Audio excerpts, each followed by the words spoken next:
Welcome to Holtonsfixit101. Today we are going to start on the second part of a 5-part series. I've already done an overview of the router table itself, and if you haven't seen that video already, I'll post a link in the description down below. Now today we are going to talk about the actual Routalift mechanism, the router that's underneath to keep this all powered up, and we're going to talk about the inserts and the actual height gauges, which I have a various plethora of them that I actually use for gauging the height of the actual bit itself. So let's get started with that today.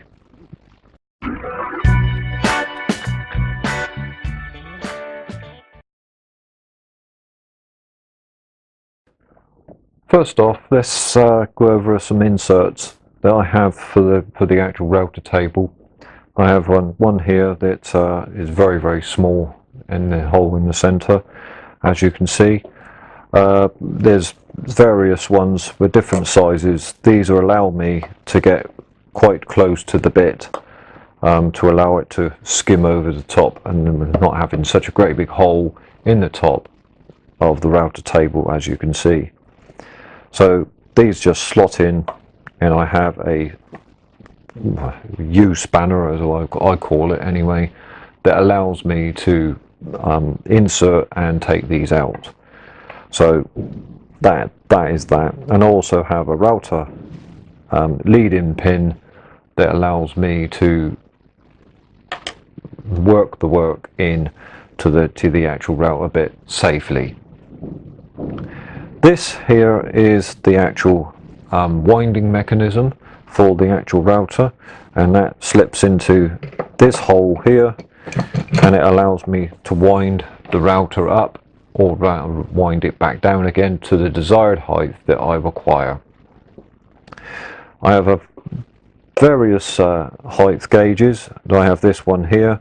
It goes onto the surface like that. You zero it out, and you can actually wind the router up on there, and I'll actually push it up to the height that I require. I also have this one here, which is just a plastic one really, but it has a nice measuring gauge in there that allows me to do exactly the same thing. And if I can find links in the to actually where you can purchase these, I will, if I can find them, then I will put them in the links down below. So, and I also have an automatic one that's actually connected to the actual router mechanism itself, that actually gives me, on the bottom of the router down here, actually gives me precise measurements of how high the router table or the router bit actually is. But we'll actually go through that in just a second. Now, as you can see from inside the router, now you have to excuse me for being a bit wobbly because I'm actually holding the camera this time.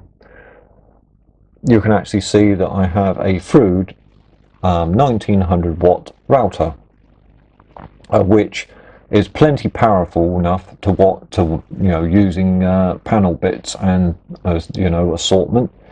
Up in there, you can actually see, I could try and get a good view of it. There is a actual height gauge that's actually connected to the Routalift mechanism itself. Now the Routalift mechanism, if I, excuse me a second, I'll have to wind this up. You can actually see the router is turning there on that big nut that's on the end of there. Now, but you can actually see the router is actually going down, and that threaded rod, as you want of a better word, is what actually controls the height of the router. Now, the height gauge, as you can see there, I'll get a better view. That's the height gauge, which is actually connected to the top there. It's actually connected, and I will try and get a better view for you. It's actually connected to this thing here that actually is up to minus 2.2 on it at this point in time. Now, if I got a router bit actually in the router yourself, when you actually wind this, you can actually see the actual numbers are changing, and that particularly at the moment is in millimeters. So, you know, for the Americans, you can actually turn this over to inches on here, or you can switch it on or off. Or when you've got your height of your bit to a certain height, you can actually zero it back out by pressing that button there, and it will actually zero that back out, so you can actually gauge how much height there is actually in your router bit at any particular time. Now that is all done by that there being connected to the actual router lift itself, and it allows, if you excuse me a second, it allows my router bit to be adjusted. As you can see there, it's slowly but surely going down. Now I'm winding it by this handle that's just here, and you can see it going down. So that is that mount, that's the router mechanism, all of its entirety and everything else. So there we go. That is the router. Don't forget, is a Freud 1900 watt router, and it's absolutely very, very powerful for all my needs. It runs panel bits and everything. The router itself, if anyone's interested, I will try and find a link for it and I will post it in the description down below. But the actual router itself, I've taken out the springs that's actually in the router. You can't see them at this particular time, but there used to be some springs actually in the router. I've taken the springs out, and the router is actually inserted as far as it can go up into the actual mechanism or the plate that's on the you know, for the thing to attach to. So it's there and it won't go anywhere, and you can actually see right at the back there I've got the connection, so if any particular time I can take the router out, service it, or do anything with it. I haven't put it right through, because it actually goes right through at the back there, as you can see, into a cavity that I've actually created in the actual router table to allow for all the wires and everything else to go through, so they won't catch up anywhere. But so there you have it. There's the router itself. If I can find a description or link to the router lift itself, there's the router lift. It does actually say on there, it gives you all the cautions and stuff like that. So there we have it, my friends. Router lift. Right, here we are at the actual router station itself, and I've wound the router right up so you can actually see the collet is actually here right at the top. And you can put your bit into the actual insert in the collet itself, and you can do it up. You wind it back down like this, and that winds the whole router mechanism back down to allow you to adjust the height of your router. Then you can insert your appropriate inserts into the top, and you lock them in, and that allows you to run your stock over the top to get the cut that you particularly want. Now this has, I'll take this back out, just excuse me a second. Now this has quite a big opening here, so you can insert quite big bits, and I also have used panel bits on here as well, which are quite a large bit, as you can imagine, for doing panel raising and things like that, for like kitchen doors or something like that. And it allows you to actually use that in that mode.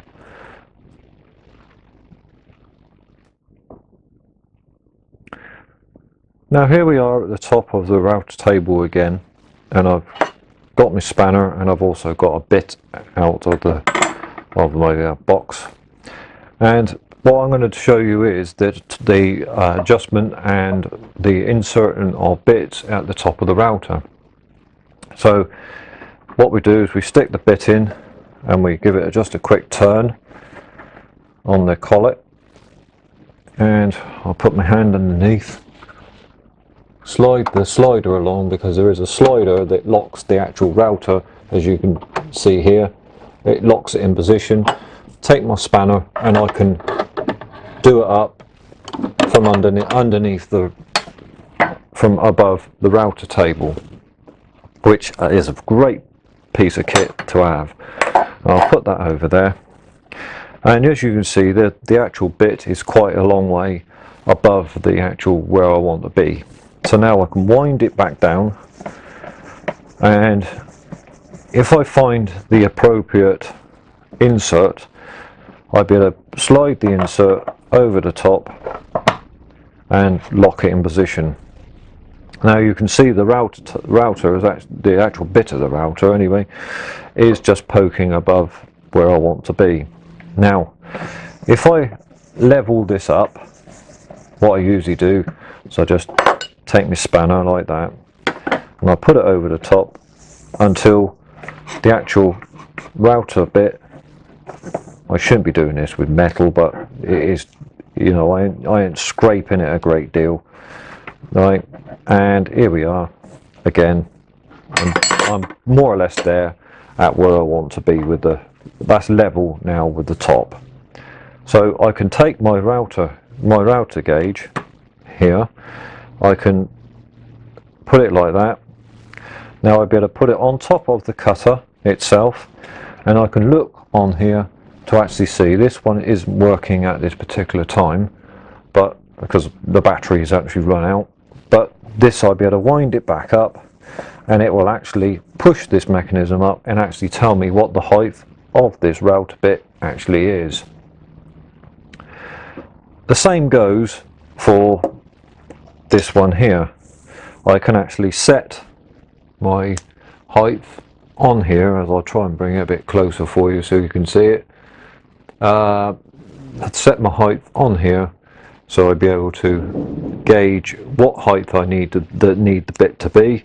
So I'll set this now for, I know it's going to be overkill, but I will set it for 10 mil just for this demonstration.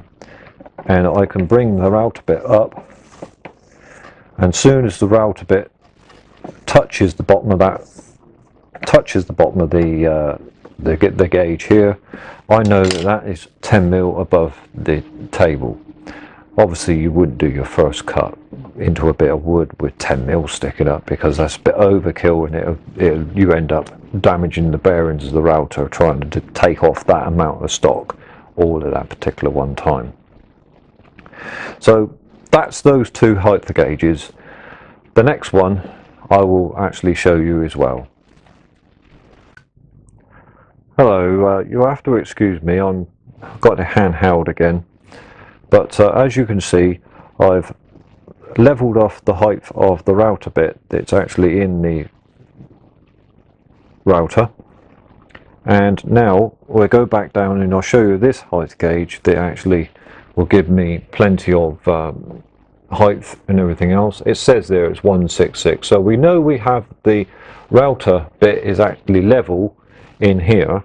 So now we can go back down here and we can press 0 to zero this out. Now if I wind the handle up, if we go back down here, you can actually see it actually tells me how many millimeters above that table that router bit is becoming. Now that is 1 mil above the router table.